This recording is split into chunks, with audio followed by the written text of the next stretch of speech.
দাও।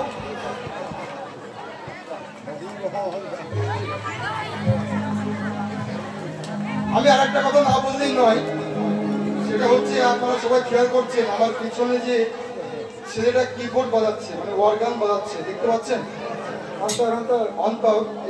এখানে হচ্ছে ওর মামার বাড়ি, ওর জন্য এখানে আসা। আমি কিছুটা একটা কথা বলতে চাই, সেটা হচ্ছে আমার টিমে একটা সব ভারতের লোক ছিল। যখন দেখলাম আমার দেশে এত এত ভালো ভালো ছেলে আছে, কেন ভারতের লোক নিতে হবে বলুন? এদেরকেও তো উঠতে হবে নাকি? এদেরকেও তো একটা সব বড় হতে হবে।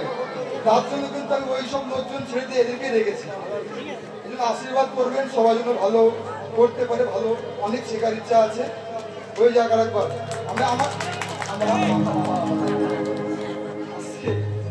আমি দিব, আপনারা বন্ধ করবেন, আপনারা দিলে আমি বন্ধ করবো, ঠিক আছে?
অনেক আনন্দ পেয়েছি। রাত্রে যদি থাকেন তাহলে আপনারা আবার হবে, কারণ এখন সূর্য পূজার টাইম, তো সূর্য পূজা অনেক পথ বলে আছে, সেগুলো আমরা একটু আস্বাদন করি।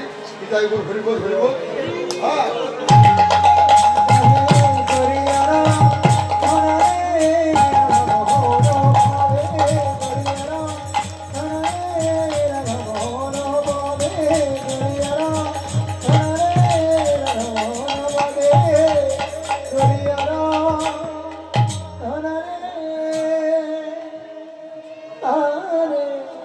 নিজে আজকে টাকা দিচ্ছে।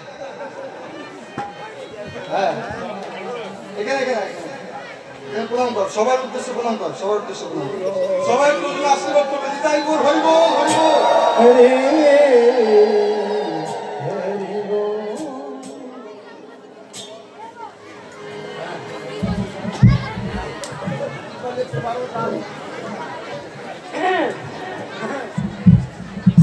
কি সুন্দর আপনাদের বিবেক, আমি এটাই ভাবছি।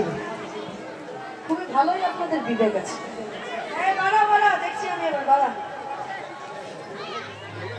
বলছি, আমি গরুর মতন করে 3 ঘন্টা এত বকলাম, এত কাঁদলাম, এত কাঁদালাম, এত নাচলাম, তার বেলায় কারো দক্ষিণা এলো না, আর ওই বেটা 3 ঘন্টা টুকু টুকু করে দিলে এত দক্ষিণা। এটা কেমন বিচার? কি আপনারাই বলুন? আমি এত তত্ত্ব কথা শোনাচ্ছি, এত বুদ্ধি দিচ্ছি, এত ভগবানের জন্য কাঁদালাম, এত নাচছি, এত নাচাচ্ছি, আমার বেলায় কেউ দক্ষিণা দিল না। শুধুমাত্র আমার এই ছেলেটা 100 টাকা দিল, আর এখন অন্ত দেখছে যে না দাদাকে বেশি দেওয়া হচ্ছে, তাই হয়তো দিয়েছে। এবার জানিও না, পরে নিয়েও নেবে কিনা তাও জানি না। তা বলছি আপনাদের খুব ভালো। তা ওই শুধু বাজার, আর আমি তাহলে বসেই থাকি। কি বলেন? এত সুন্দর বাজলো তো বাজার, আমি বসবো? এটাই বলুন। যাই হোক,